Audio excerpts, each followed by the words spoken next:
rota, irmãos. Isso aí eu tenho que seguir. É uma rota que temos que traçar. Esse estudo aqui é uma rota que todo cristão tem que traçar, tá bom?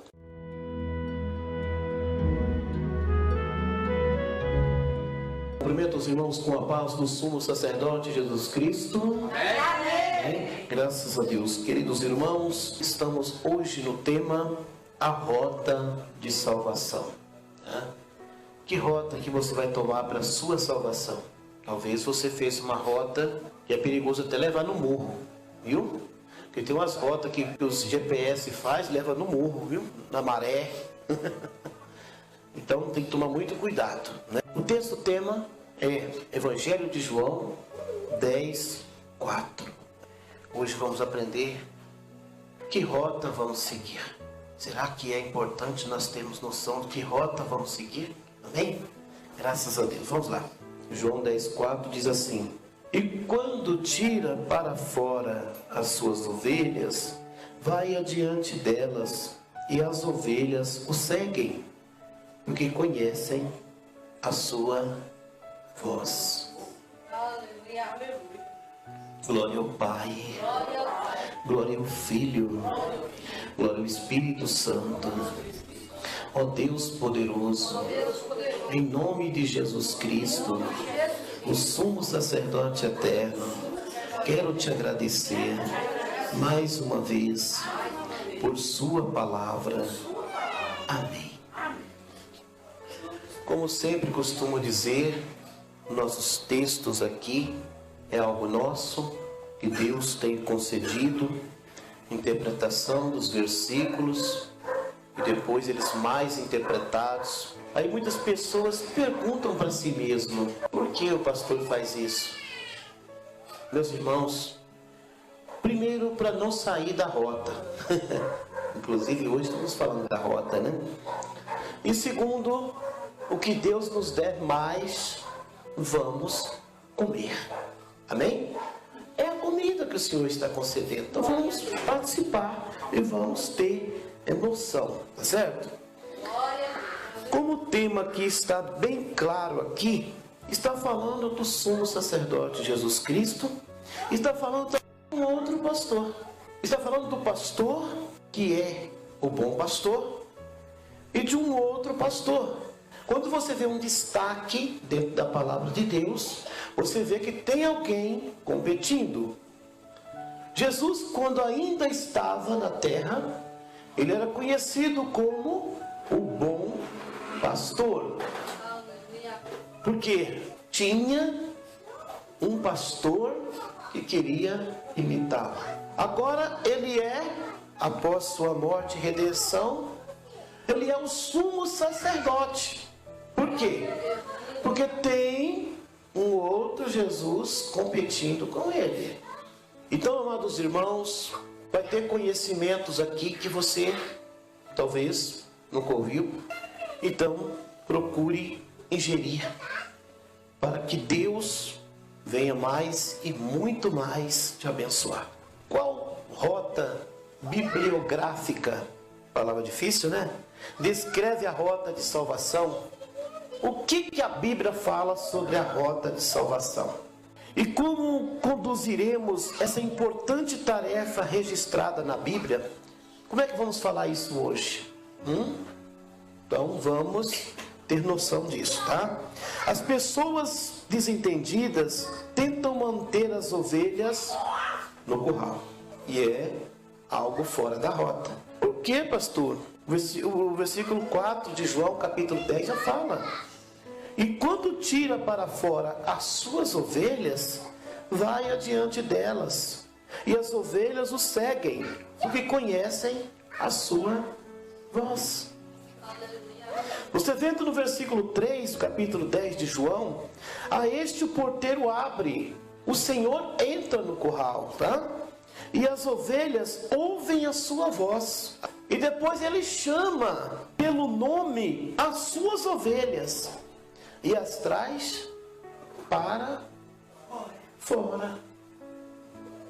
Opa, mas espera aí, eu aprendi diferente.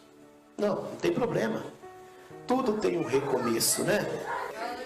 As pessoas desinformadas ou desentendidas tentam manter as ovelhas no curral, ameaçando e prejudicando a mensagem do sumo sacerdote Jesus, sob a alegação de que estamos transmitindo uma mensagem confusa. Muitas pessoas falam, olha, mas vocês estão falando uma mensagem confusa.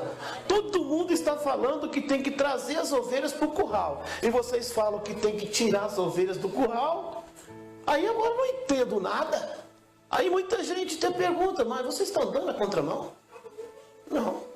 Às vezes as pessoas não deram conta que estavam na contramão, né? O problema da contramão na vida espiritual, ele não vai colidir com Satanás. Porque Satanás também está na contramão. Ele vai colidir com Deus após a sua morte. Tá?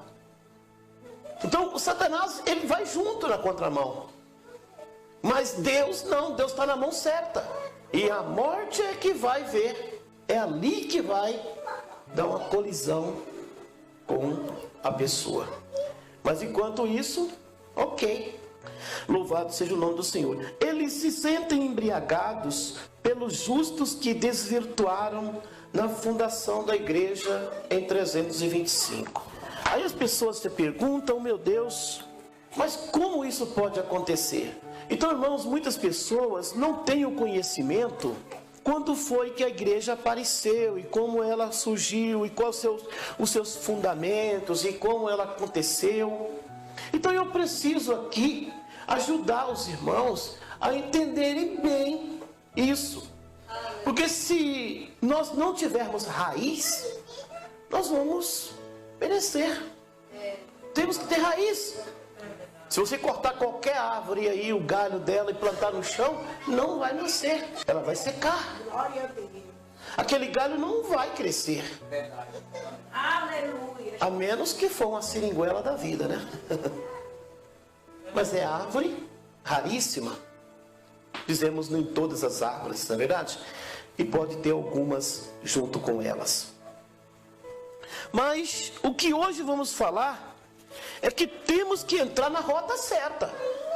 Porque senão, pastor, mas como pode essa rota não estar legal? Irmãos, no início, eu vou dar uma recapitulação para os irmãos. Quando o Senhor veio à terra, Ele reergueu, espiritualizou as tribos dos filhos de Israel, porque já existia, né? Ele simplesmente recuperou o que o pai já havia criado. Porque quando o pai chama Abraão, chama Isaac, chama Jacó, dá o nome de Israel, e Jacó recebe 12 filhos que se tornam tribos dos filhos de Israel. Essas tribos que estavam neutralizadas no Egito por 430 anos, o mesmo Deus, quando tira o povo do Egito, Ele dá o primeiro passo para essas tribos. Qual é o primeiro passo? Coloca Moisés no Monte Sinai e lhes dá os mandamentos. E depois manda fazer uma congregação. Depois dá um sacerdote chamado Arão para o povo. E depois levanta os sacerdotes, filhos de Arão, para prosseguir o seu trabalho. Mas até ali eram tribos que estavam em preparatória. Josué, ao entrar na terra prometida, vencendo ali aqueles 40 reinos que estavam ali, acontece que ele venceu todos e deu terra para essas tribos e se tornaram tribos territoriais. Cada lugar tinha um nome, só quem não tinha terra era a tribo de Levi. Todos tinham. Mas, passando o tempo, as tribos perderam o seu formato, perderam o seu nome. E virou uma mistura muito grande. Aí veio o ismaelismo e invadiu Israel. E invadindo Israel, o que acontece? Eles implantam 613 leis. Por isso falam hoje, que está na Bíblia, que partes dela é o ismaelismo, porque nós temos aqui quase 40% da Bíblia, ela foi baseada no Alcorão, porque a Bíblia é uma montagem. Os livros sagrados veio de Deus, as escrituras, mas a Bíblia foi montada. E é claro que quem montou, ele vai seguir a crença que ele tem. Ele vai seguir a crença que ele tem, a fé que ele tem, a inspiração que ele tem. Tudo isso vai seguir. E nós sabemos, irmãos, que Cristo chamou 12 homens representando 12 tribos, que não são mais tribos territoriais. Ele apresenta essas tribos como tribos espirituais. Não é à toa que essas tribos tornou-se pregadores, anunciadores do evangelho que o Senhor, sumo sacerdote eterno, assumiu anunciando. Aleluia. Tiago, um ponto a dizer, capítulo 1, versículo 1, ele diz: eu vos saúdo as tribos dos filhos de Israel, as 12 tribos que andam dispersas anunciando a palavra. Tiago tinha o conhecimento disso, e que graças a Deus deixou escapar. Agora, meus irmãos, as tribos dos filhos de Israel foram perseguidas por 312 anos, aproximadamente. Em 325, onde chegamos aqui, um imperador, vendo que os demais imperadores não conseguiram banir ou destruir as tribos, por mais que matassem irmãos, por mais que matassem pessoas, por mais que destruíssem, queimassem ou dassem para leões para serem devorados ou decapitados, não conseguiram eliminar as tribos dos filhos de Israel. Aleluia. Mas Constantino, no ano 325, um homem terrivelmente adorador do Deus Sol, ele aceitou o sumo sacerdote Jesus em aproximadamente 312, tornou-se um cristão de mentira. Mas no ano 315, esse homem tem uma ideia de pegar os livros e reunir todos num livro só. E ele pega aproximadamente 400 livros e coloca em suas mãos. Mas ninguém sabia que ele estava assassinando as tribos dos filhos de Israel. E ele junta os livros e demoram 10 anos para esses livros serem tirados, colocados aquilo que ele queria, para fazer uma nova seita se levantar. E aí, o que foi que aconteceu? No ano 325, aproximadamente no dia 21 de maio, foram 21 dias num concílio chamado Concílio de Nicéia. Ele apresentou um único livro montado.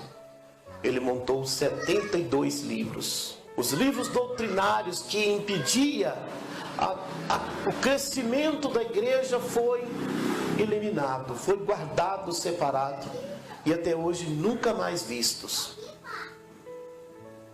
72 livros foi resumidos a Bíblia, sem contar os versículos chaves que foram tirados. O Evangelho eterno desapareceu. O sacerdócio de Cristo desapareceu. A nova aliança desapareceu. Os mandamentos formais, espirituais, desapareceram. E tudo foram trocados. E não se ouviu mais dizer. Não era proibido mais falar o nome de Jesus Cristo. Só não poderia dizer o sumo sacerdote Jesus. Isso segue até os dias de hoje. Infelizmente. Eu dei mais ou menos respaldo para vocês, coisas que possam demorar horas. Eu passei em alguns minutos para vocês terem uma ideia. Agora que a verdade suprema, o Evangelho eterno, apareceu, seus discursos foram completamente mudados. Atualmente, não tem como esconder essa tão eminente derrota. Então vocês veem que agora, vocês sabem, vocês são testemunhas. Tudo liberou, por quê? Porque agora veio à tona a verdade. Alguém quer ganhar uma multidão no puro grito. Então, meus amados irmãos, é dessa forma.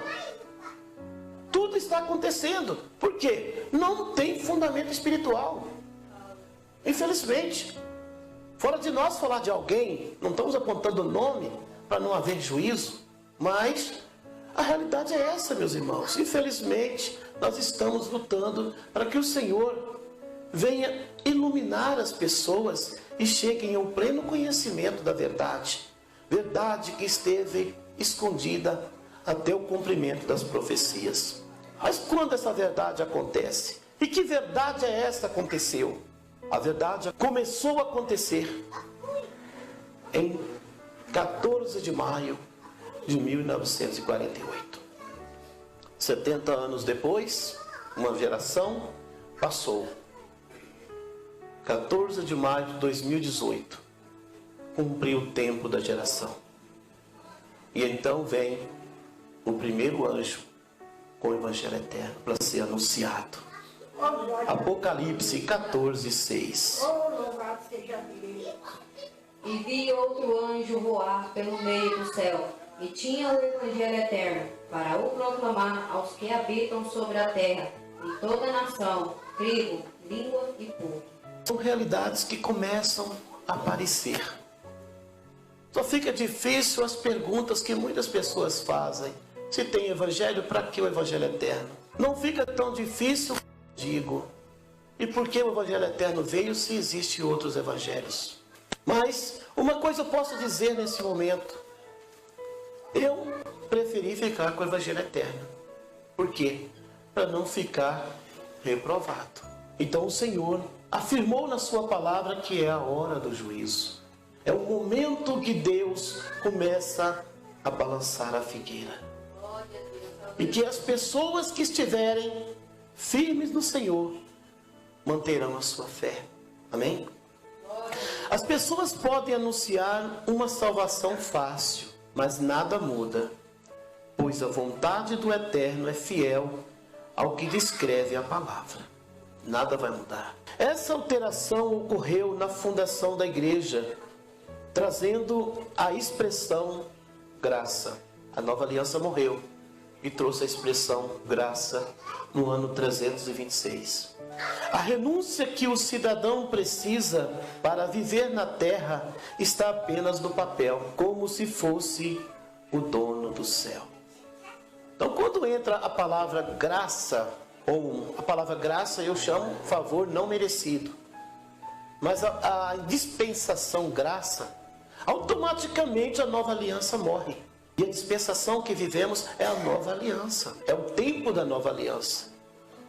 E de 2018 para cá, até o dia do arrebatamento do sumo sacerdote Jesus, é o tempo, a nova aliança, no cumprimento da metade do tempo escrito por Daniel.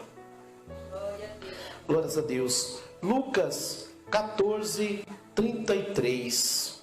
Assim, pois, qualquer de vós que não renuncia a tudo quanto tem, não pode ser meu discípulo. Se não renunciar, não pode ser discípulo do Senhor.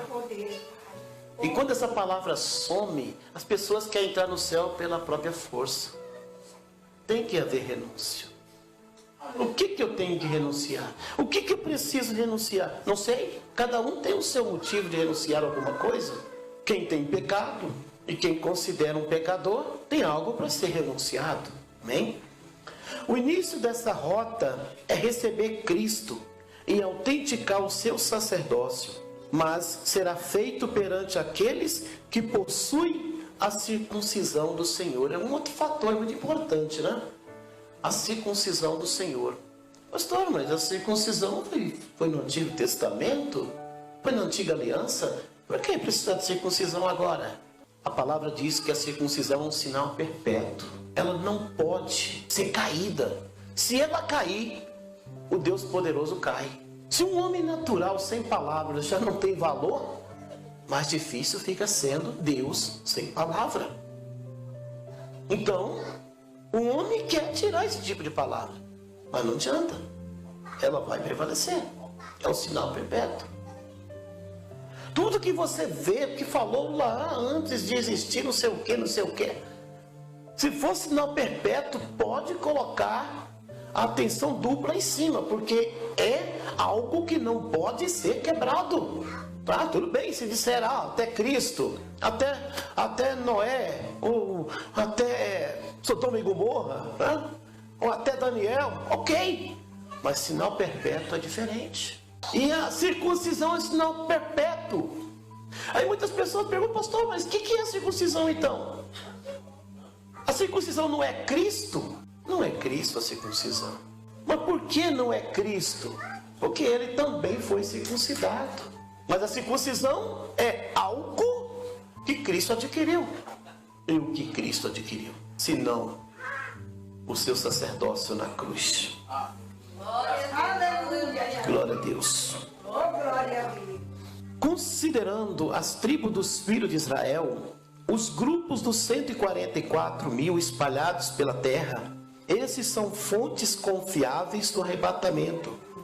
Pessoas que afirmam ser tribos dos filhos de Israel e rejeitam a nova aliança de Cristo. Esses são charlatões confiscados pelas trevas. Portanto, não deis crédito. Eles representam Satanás ao dizer suas liturgias. Então, amados irmãos, vai ter muitos que vão falar que pertencem aos tribos dos filhos de Israel, que pertencem aos 144.000. Mas quando você fala o sacerdócio de Cristo, eles não podem, porque não aceitam, não recebem. Você sabe o que é a autonomia total do sacerdócio de Cristo? Você sabia que a única palavra que Satanás não pode falar é a autenticação do sacerdócio de Cristo? Não pode. Primeiro, ele era o sumo sacerdote da terra. Ele tomou de Adão. Mas, quando Cristo morre na cruz, Cristo toma dele. Então, lembrar do sacerdócio de Cristo é a pior derrota que já aconteceu para ele. Por isso que Deus lá no Éden chama que da semente da mulher nascerá um que vai esmagar sua cabeça, Satanás. Aleluia. Oh, louvado seja. Então, para ele é a pior derrota já existente, tá? Mateus 24, 24. Porque surgirão falsos cristos e falsos profetas, e farão tão grandes sinais e prodígios, que se possível foram, enganaria até os escolhidos. Bom, o importante é que nós estamos seguros na palavra. Se possível fora, enganaria até os escolhidos. Mas não é possível. Eu sempre costumo dizer que Satanás está procurando um escolhido para levar para o inferno, e Deus dizer para Deus, que conseguiu. Mas até hoje ele nunca conseguiu um escolhido. Ele não pode levar para Deus nenhum escolhido. Ele tentou de todas as formas, até hoje nunca conseguiu e não vai conseguir. Por quê? Porque o escolhido não pode ser enganado. É por isso que nós lutamos para ser escolhidos, amém? É por isso que nós convidamos você para ser escolhido. É ser escolhido que está protegido contra as astutas ciladas do diabo, amém? A humanidade deve se concentrar na palavra que o sumo sacerdote Jesus disse. É necessário que todos passem pelas águas do batismo. Essa prática é uma prova de fé que escolhemos ter, ou seja, uma confirmação do que professamos, o sacerdócio de Cristo. Quando se tem a oportunidade de entrar nas águas batismais e não o faz, ignora a ordem divina. Tá? Então, amados irmãos, isso aqui para as pessoas que tiveram a oportunidade de ser batizados, têm condições e não faz, então estão ignorando a ordem divina, tá? Marcos 16, 16. Quem crê e for batizado será salvo, mas quem não crê será condenado. O primeiro item da rota é aceitar o sacerdócio de Cristo, tá? O segundo item, receber as águas. Vamos confirmar mais uma vez aqui. Quando alguém planta na alma o sacerdócio de Cristo, obterá maneiras de ser abençoados na presença do Senhor. E após ser batizado, alcançará uma nova vida.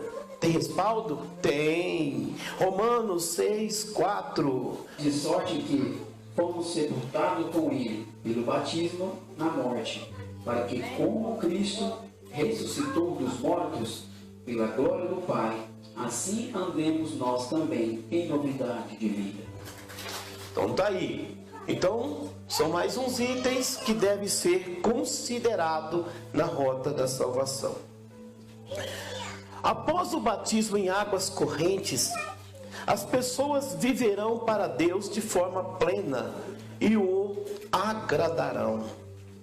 Aqueles nunca terão uma crença falsa ou aparência enganosa. Estarão sempre disponíveis para Deus. Então, quem começa fazendo corretamente, ele vai continuar fazendo corretamente. Porque as pessoas nunca continuam fazendo corretamente? Porque começou errado. Tudo que começa errado tem que terminar errado. Então, se você quer uma rota segura e que vai chegar diante de Deus essa rota, você deve começar da forma concreta. Você tem que começar pelo sacerdócio de Cristo. Aleluia. Tem que começar. Não tem como. Porque esse sacerdócio foi adquirido na cruz. Ele não foi adquirido, esse sumo sacerdócio não foi adquirido em nenhum lugar que Jesus esteve. Aleluia. Nem nos montes que ele orava, nem no Getsemane. Não foi adquirido lá, mas foi adquirido na cruz. Tá? Glórias a Deus. Em qualquer momento, todos podem ter uma vida com Deus. Isso sem usura ou engano, porém espiritual. Tá? Então você vê que quando faz a coisa correta, da maneira certa, da forma correta, tudo vem e tudo caminha, tudo vai, tudo termina bem. Tá? A pessoa que se comporta dessa forma afasta-se interinamente desse mundo. Tá? Então, comportou corretamente, o desejo da pessoa é afastar do mundo. Glórias a Deus. O Todo-Poderoso, em qualquer circunstância, vem separando o seu povo como o pastor separa as ovelhas dos bodes. O Senhor está fazendo a sua separação, tá? Glórias a Deus. Isso já está acontecendo na terra. As tribos dos filhos de Israel começaram a anunciar o Evangelho eterno, que traz justiça aos homens. Então esse Evangelho eterno traz justiça, quer dizer o quê? Julga os homens, né?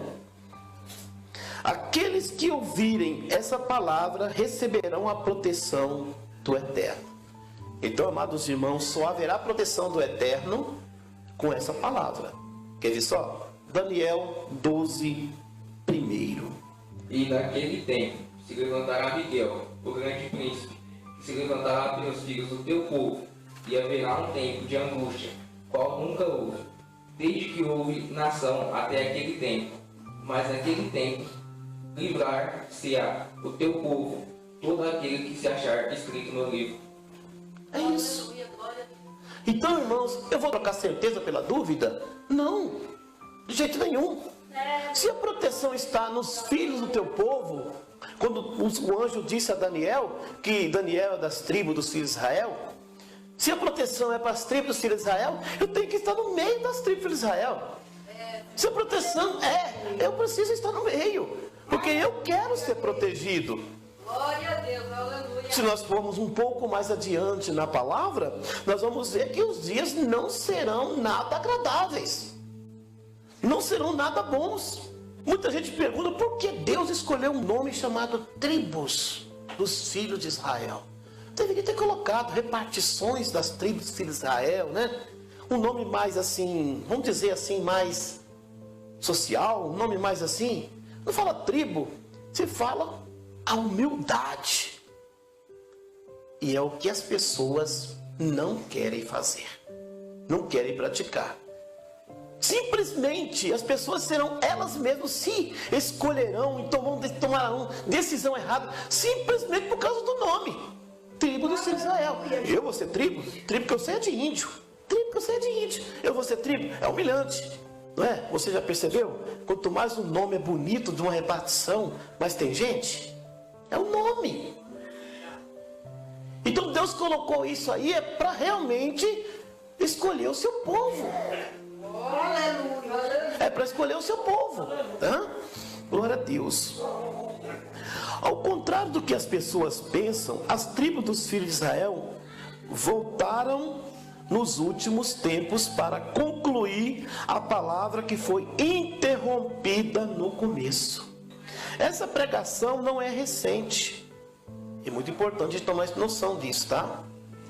Infelizmente, a maioria das pessoas está habituada a ouvir palavras tradicionais, mas dizendo ser contemporâneas, muito antigas, né? O que não é verdade. Agora, o Senhor ordena que todos se afastem dessa ilusão, tá? Cuidado com a ilusão. O que assim fizer, provavelmente Cristo o revelará. Então, meus amados irmãos, importante é que o Senhor está revelando o seu povo, tirando o seu povo, colocando o seu povo no lugar correto. Aleluia, Jesus. Louvado seja Deus, nosso Senhor. Aleluia. 1 Coríntios 1:21. Visto como na sabedoria de Deus o mundo não conheceu a Deus pela sua sabedoria, aprove a Deus salvar os crentes pela loucura da pregação. Então você viu aí? Mas o crente precisa ser salvo, pastor? Até que Constantino mudou essa palavra. Aprove Deus revelar os crentes pela loucura da pregação. Porque os crentes já é salvo, não é verdade? Então, meus amados irmãos, aí está o segredo. Loucura da pregação. E o que é loucura da pregação que os crentes não conhecem? O Evangelho Eterno. Aleluia. O que o crente não conhece? O Evangelho Eterno. Que chegou agora. Ah, mas ele veio há muito tempo. E por que não conhece se está há muito tempo? Os crentes estão dormindo? Mas aprove Deus. Vou ler o que está na Bíblia. Salvar os crentes pela loucura da pregação. Irmão Márcio, não está salvo? Agora ficou meio complicado aqui. Aprove Deus salvar os crentes pela loucura da pregação. Mexeu um pouquinho agora. Complicou. Mas por quê? Eu acho que não... Mas eu nunca me dei conta que esse versículo fosse tão assim. Pois é. Aprove Deus salvar os crentes pela loucura da pregação. E o que o Senhor disse? Que a loucura para ele é sabedoria para o homem. Mas o que o homem considera louco é sabedoria para Deus. Glória a Deus. Aleluia. Então a loucura para o homem é a sabedoria para Deus. E o Evangelho Eterno chega para ser anunciado que para os gregos ou para os judeus é loucura. Se lermos aqui nos demais versículos, né? Todos os batizados de forma correta têm uma nova vida e praticam a renúncia interna e externa. Porque tem gente que renuncia, acha que está renunciando por dentro, é só para tampar buraco, né, irmãos? Não, renunciei tudo por dentro. Não, se nós temos alguma coisa suja por dentro, vai sair para fora. O símbolo nosso está muito bem claro. Tudo que você jogar no mar, ele vai jogar na praia. Não vai ficar dentro dele. Ele vai para a praia. Então, mas eu faço isso, eu faço aquilo, mas dentro de mim está limpo. Não. Se você faz isso é porque você não está limpo. Está mostrando, está jogando tudo para a praia. Então, primeiro Deus trabalha. Agora, quando você vê que a pessoa está mostrando já limpo por fora, certamente ele já está limpo por dentro, né? Então, ou então, está começando a se limpar de dentro para fora. Aí ele está se limpando, tudo bem, é verdade, né? É uma fonte, é uma nascente de água. O diabo, ele tem poder para sujar a lagoa, aquela açude que tem embaixo da nascente. Mas ele não tem poder para limpar, sujar, para envenenar a água que acaba de nascer. Porque aquela água vai descer para baixo. Glória a Deus. Então muita gente fala, mas aquela água está suja ainda. Calma aí, meu filho, não deu tempo de limpar tudo ainda. A água está nascendo agora. Vai chegar um ponto que aquela água embaixo vai ficar limpa também. Isso é questão de tempo, né? Glórias a Deus. Todos os batizados de forma correta têm uma nova vida e praticam a renúncia interna e externa, humana e espiritual. Esta é a vontade do Senhor para todos os homens que nascem na terra. Então, os homens devem fazer corretamente. Então, está aí a rota da salvação. Então, é um passo após o outro. Tem que fazer, não tem jeito. Ah, pastor, mas eu vou pular o muro, eu vou fazer um atalho. Pode fazer um atalho. Só que não esqueça que Satanás fica na estrada mais perto. Ele sabe que todo ser humano gosta de facilidade. Então ele fica sempre na estrada mais perto. Apesar de alguns seguirem caminhos diferentes, o Filho de Deus ensinou como o cristão se comportar. Ele ensinou como nós devemos comportar espiritualmente, materialmente, dentro, por fora, de todas as formas. Ele ensinou. E nós só precisamos pegar a risca do Senhor, ou a rota, né? Aleluia. Glórias a Deus. A Bíblia é a nossa referência, mas nem sempre é compreendida de forma correta. Será que a Bíblia é compreendida da forma correta? Nem sempre. O que explica o motivo pelo qual esse estudo foi direcionado a você. Então, o motivo por que esse estudo ele é apresentado é que a Bíblia não está sendo interpretada corretamente. É o que o mundo diz. Cada um tem sua visão. Eu vejo assim. Outros dizem, eu vejo dessa forma. Mas nós não estamos preocupados com visões. Eu sempre costumo dizer que eu sou um cego que ando com a bengalinha. O Espírito Santo pega na bengalinha e me puxa. Aleluia. Eu prefiro ficar cego do que ter minha própria visão. Glórias a Deus. Oséias, capítulo de número 4, versículo 6. O meu povo foi destruído, porque lhe faltou o conhecimento. Porque tu rejeitaste o conhecimento, também eu te rejeitarei, para que não sejas sacerdote diante de mim, visto que te esqueceste da lei do teu Deus, também eu me esquecerei dos teus filhos. Então você vê qual é o problema mais grave, é não conhecer a verdade. E recusar a verdade, as dificuldades, os problemas, vai sobrar até para os nossos filhos. Vocês perceberam por quê? Como um pai e uma mãe pode ensinar um filho as boas maneiras espirituais e materiais, se eles mesmos não sabem nada? Como? Os filhos, muitas vezes, eles não escutam os pais, mas ouvem. Porque eles ouvindo, um dia eles vão lembrar, meu pai falou isso. E bem-aventurado quem tem os pais mortos. Sabe por quê? Porque quando os pais morrem, todo mundo lembra o que o pai ensinava, né? Meu pai ensinava isso, meu pai ensinava aquilo, minha mãe falava isso, minha mãe falava aquilo. Geralmente é isso. Mas tem aqueles filhos prudentes, rápidos, né? Que ainda vendo o pai, vendo a mãe. Meu pai sempre dizia isso, sempre dizia aquilo. Por quê? Porque o conhecimento é passado. Não fica pensando que a pessoa ouvindo, ele esquece. Existe um lugar na nossa mente que se chama subconsciente. O subconsciente, ele trabalha numa criança muito pequena. Tem coisas que, quando eu era pequeno, eu lembro.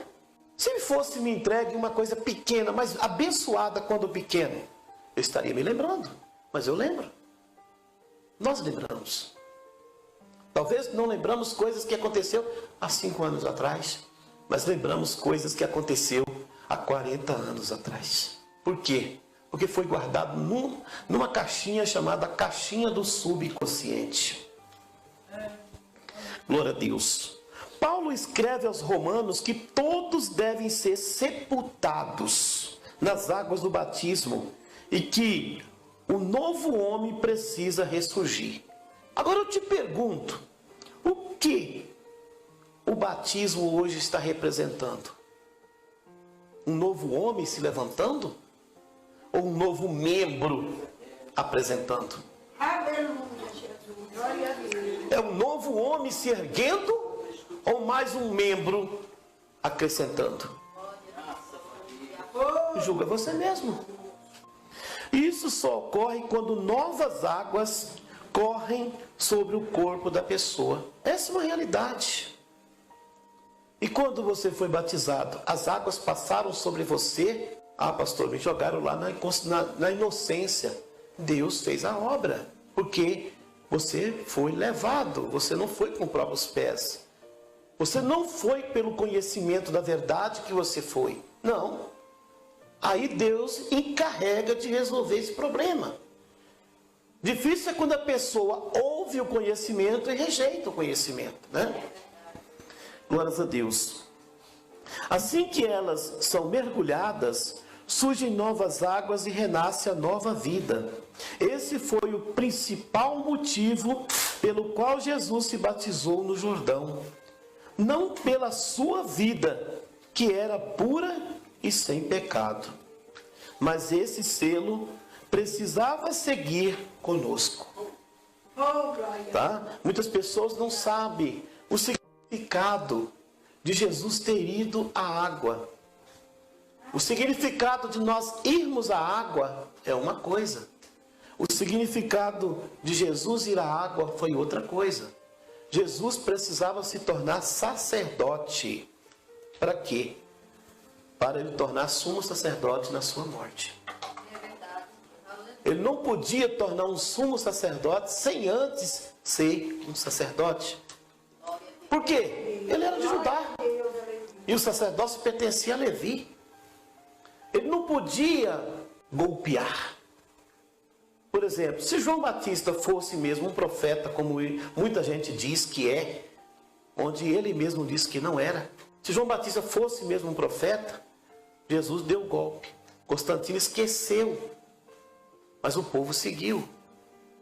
Acreditar em João Batista que, sendo um profeta, é a mesma coisa dizer que Jesus tomou de Levi o sacerdócio. Ele deu o golpe. Mas essa foi a missão do Senhor? Não foi a missão do Senhor. Glória a Deus. Por isso que João Batista era sumo sacerdote, filho de sacerdote, que era sumo sacerdote espiritualmente dizendo, e sendo filho único, batizou Jesus de Judá, que tornou sacerdote, que na cruz tornou sumo sacerdote, e hoje ele reina como sumo sacerdote eterno. Glória a Deus. Mateus 3:13. Então veio Jesus da Galileia ter com João, junto do Jordão, para ser batizado por ele. Então, ele veio para ser batizado por ele. Tá? Por quê? Porque ele precisava começar a pregação como sumo sacerdote eterno. Aleluia. Daí agora já vem a ceia do Senhor, né? Já falamos sobre o batismo. É a rota, irmãos. Isso aí eu tenho que seguir. É uma rota que temos que traçar. Esse estudo aqui é uma rota que todo cristão tem que traçar, tá bom? Uma ação comprometedora é a ceia do Senhor e é de suma importância.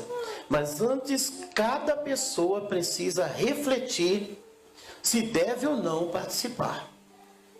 Quando alguém nunca ouviu falar da responsabilidade que tem a ceia do Senhor e posteriormente participa dela, não pode ser julgada com severidade. Né? Então, o que é importante dizer, quando a pessoa não sabe, ele não tem o mesmo julgamento como uma pessoa que sabe. Né? Glórias a Deus. Mas aquele que conhece os fatos bíblicos e vive desordenadamente, Deus o rejeitará. A pessoa será rejeitada por Deus tomando a ceia. Difícil, né? Meu Deus do céu. A ceia todo mundo põe na boca.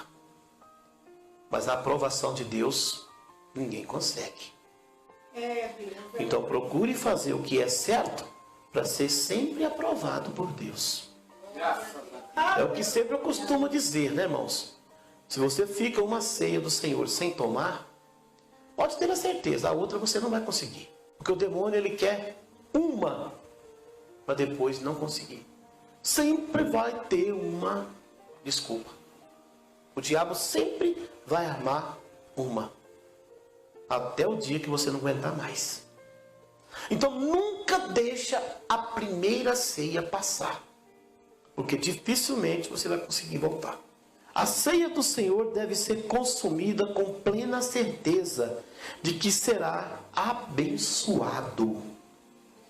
Se tudo for feito de forma correta, as brechas para o inimigo serão fechadas.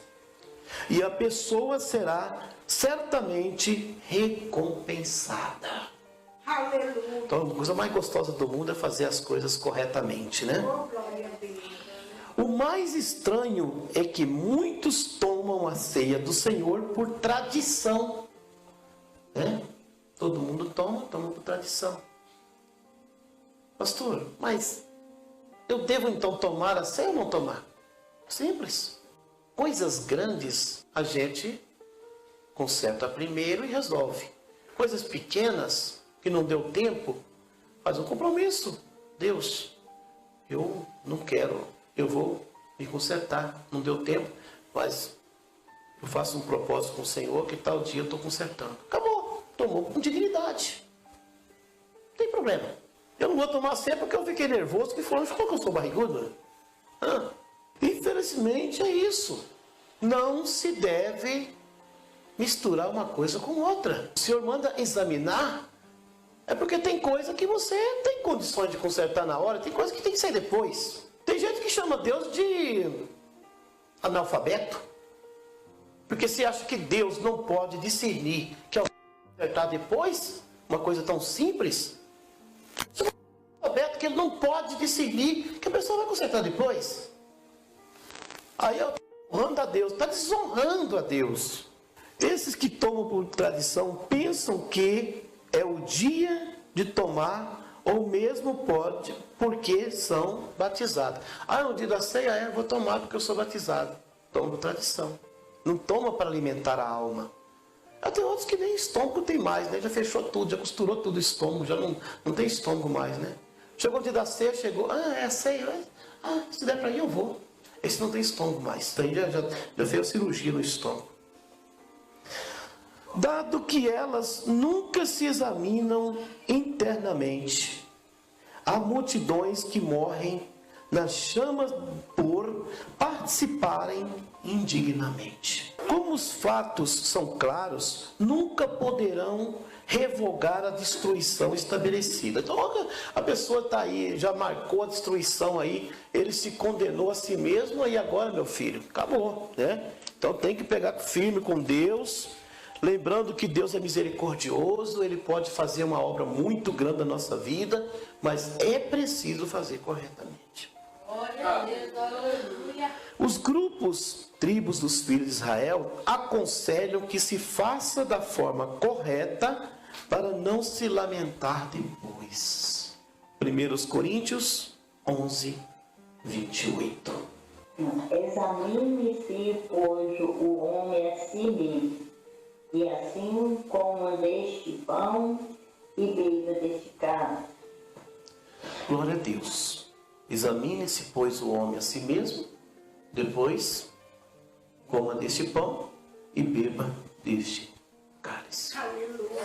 Então, a rota número 1 é aceitar o sacerdócio do Senhor, preparar da forma correta, batizar em águas correntes, depois participar da ceia do Senhor e permanecer firme. Essas são as estruturas para uma rota de salvação segura na presença de Deus. É por isso que temos escrito aqui, porque nós vamos ter muita gente que vai aí procurar, vai perguntar, e a gente tem que ajudar as pessoas da forma correta, acrescentar alguma coisinha que precisa ser acrescentado, alguns versículos a mais, mas termos uma estrutura que é preciso fazer. Tá? Então hoje nós estamos lutando para que as pessoas cresçam espiritualmente, evoluam, vivam para Deus, não erre, Porque Deus, o nosso sumo sacerdote eterno, Ele quer que todos vivam para Ele, né? Porque Ele nos alerta tão profundamente, porque Ele nos alerta de uma forma tão plena. É porque, irmãos, Ele já sabe que a situação está ficando feia por aí. As profecias estão se cumprindo. O primeiro arrebatamento, que é a colheita do joio, já está quase para acontecer. A qualquer momento ele vai acontecer. Então, a gente tem que ficar atento. Então, a colheita do joio acontecendo, gente arrancando o cabelo da cabeça, esperneando para lá e para cá, cumprindo o que os muitos hinos dizem, né? Não se preocupe, nem se espante. O sumo sacerdote Jesus não voltou, tá? Não se espante, não arranque o cabelo da cabeça por nada. Fique atentos. Sempre costumo dizer, né? O Senhor diz que nem dia e nem hora ninguém sabe. Mas quando for naquela semana do sumo sacerdote Jesus buscar o seu povo, semana difícil de passar. Porque Satanás vai saber a semana que Jesus, o sumo sacerdote Jesus, vai voltar. Ele vai lutar de unhas e dentes para arrancar os que estiverem na presença do Senhor. Então, se quem não estiver preparado naquele dia, não vai conseguir se preparar. Então é isso que o Senhor quer que nós façamos. Prepare. Porque aquela semana será a semana mais complicada de todos os tempos. Então é hora de nós abraçarmos, fazer o que é certo de uma forma correta. Isso que Deus quer de nós. Não ouça A nem B, não ouça argumento de ninguém. Faça o que deve ser feito. Você aprendeu a verdade. Qual verdade que você quer ouvir mais? Eu quero uma verdade mais light. Então essa verdade não está aqui. Porque o profeta Jeremias disse bem claro: se existir profeta que pregar dias melhores para o futuro, esse nunca veio do Senhor. Então nós estamos nos preparando para os dias que virão, como disse Daniel 12:1. A aflição de tal forma que vai ser preciso mandar o anjo Miguel para guardar e proteger os filhos do teu povo, que é as tribos de Israel. Glória a Deus, aleluia. Então, preparados? É assim que se deve fazer. Permanecer. Primeiro passo da rota é autenticar o sacerdócio de Cristo. Ontem eu estava até falando sobre esse assunto, mostrei um exemplo de uma casa, né? Você vai comprar uma casa, você vai reconhecer firma, é isso, meu irmãozinho? Reconhece firma ali, para saber se a pessoa que está vendendo é aquela pessoa mesmo, né? E depois, ele pega o carimbo do cartório. Se não pegar o carimbo, não faz a escritura? Não faz? Faz não, tem que ter o carimbo, né? Então o carimbo do cartório é o sacerdócio de Cristo, tem que ter. Não adianta, sem carimbo do cartório você não vai fazer a escritura. E a escritura feita nós chamamos de arrebatamento. Então, irmãos, as pessoas, é por isso que o Senhor falou, assim na terra como no céu. Então, é isso que nós temos que fazer. Bem-aventurado é quem está em posse do Evangelho eterno. E eu tenho pena de quem tem em posse e anda jogando fora. Isso que eu tenho pena. Mas quem tem o Evangelho eterno, agarre. Se Deus deu 2 mãos, agradece porque Deus deu 2. Mas fala, meu Deus, tivesse dado 4, eu agarraria com as minhas 4 mãos. Tá? Vamos orar a Deus nesse momento. Lembrando os irmãos que alegres estamos porque o nosso Deus é maravilhoso, tá? Jesus não é um Deus carrasco, não é um Deus ruim. O que Deus te deu, Ele vai dar. Se existir alguma profecia que Deus vai tomar o que Ele te deu é mentira. Esse Jesus não é o nosso, tá? O nosso sumo sacerdote Jesus, o que Ele te deu, você pode ir para o mundo, você pode fazer o que você quiser. Ele te deu. Ele não vai tomar. Porque se não for fiel, vai tomar o filho, tomar isso aqui. Não, não é tomar filho, não vai tomar filho. Existe caso para cada caso, mas não vai tomar. Como sempre a gente costuma dizer, Deus não toma filho de ninguém. Era o tempo dele, como no caso de irmãzinho, levar para ele. Era o tempo. Como será o tempo nosso também. É o tempo de cada um. Não tem negócio de conversa. Não é bom ser amado por Deus? Quando Deus vê que a gente vai corromper, vai passar um momento difícil. Eu sempre falo com o Senhor isso. Não, Senhor, eu vou corromper amanhã? Me leva hoje. Ué, por quê? Porque corrompido, meus irmãos, infelizmente, glória a Deus, né? Mas bendito seja aquele que nos deu e nos dá a vitória, amém? Vamos orar ao Senhor nosso Deus. Maravilhoso Deus Pai poderoso, em nome do sumo sacerdote Jesus Cristo, aqui estamos agradecendo ao Senhor por teus feitos preciosos, por tuas bênçãos maravilhosas, meu Deus, em nome do eterno Senhor, o sumo sacerdote glorioso, eu quero te agradecer, eu quero te pedir, Senhor Deus, continue confirmando a vitória aos teus filhos e filhas, operando poderosamente em nosso meio, Senhor, pela tua digníssima palavra de salvação. Senhor Deus, nós pedimos e agradecemos em nome de Jesus Cristo, o sumo sacerdote eterno. Amém. Que o amor de Deus, a nova aliança do sumo sacerdote Jesus Cristo e as consolações do glorioso Espírito Santo permaneça com todos. Juntos dizemos: amém. Que o Todo-Poderoso vos abençoe.